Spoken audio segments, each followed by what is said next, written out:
And so it was on the Philmont trip that I decided, I could tell you the exact time and spot, that when I returned, I was going to take some training.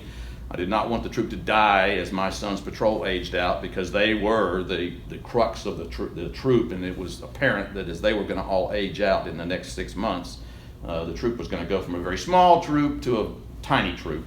And so I came back from Philmont and announced to the troop that I was going to take the role of Scoutmaster. And I'll never forget my very first meeting as Scoutmaster. I was standing in the back of the room prior to the meeting, and I was experiencing a panic attack, I'm sure. I confided to a mom who was standing next to me. Her name was Janice, and she gave me some of the best advice I've ever gotten. I told her, I said, Janice, I don't know what the heck I'm doing here. I don't know the Scout Oath and the Scout Law. I've taken a little bit of training, but I'm still confused about whether second class is before or after tenderfoot.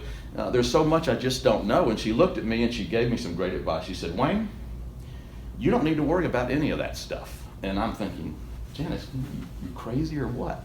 And she said, just be loud and be enthusiastic, and I guarantee you will be well received and all things will work out fine, and you'll learn all that other scouting stuff as time goes on. And I got through the scout meeting and I went home and I thought about it that night and that weekend, and I thought, I can be loud, I can be enthusiastic. And I didn't know what form that was going to take then, but I decided that that's what I was going to use, her advice. And an opportunity came very quickly, within a month. I was now the Scoutmaster. Two of my son's buddies were having their Court of Honor, their Eagle Court of Honor. And at the end was my opportunity to speak and offer some Scoutmaster's reflections. And I know as I stepped up to the podium, I looked like a deer in headlights, I'm sure, because I was definitely having some panic attack, feeling what a real panic attack was like. But I stepped up to the microphone, and after the longest time, I stood there, but I had a message I wanted to get out, not only to the Eagle Scouts who were eagling out for the fine example that they had set, leading these boys and the other boys to follow them, but to the few younger Scouts who were there, the remaining of the troop that I was going to inherit.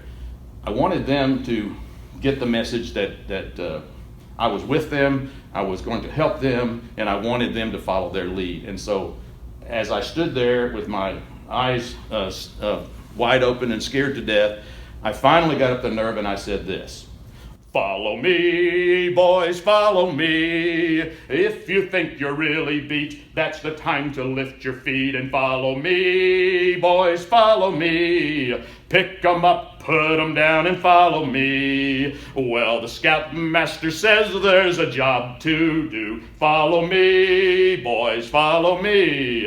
And it won't take long if we all pitch in. Lift your chin with a grin and follow them.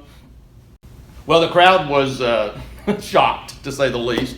I got through my little speech, and I was well received, and I've used that ever since. Baton Powell himself loves singing. Singing is a big part of the scouting program. I have always loved to sing, and so I do every chance I get. And while I've never used the term myself, I found it wasn't too long before I found myself being introduced as the Singing Scoutmaster of Troop 444, where I still work today as a dedicated Scoutmaster, and I absolutely love scouting. I see all the benefits of it in my son and all the scouts that have come through my troop.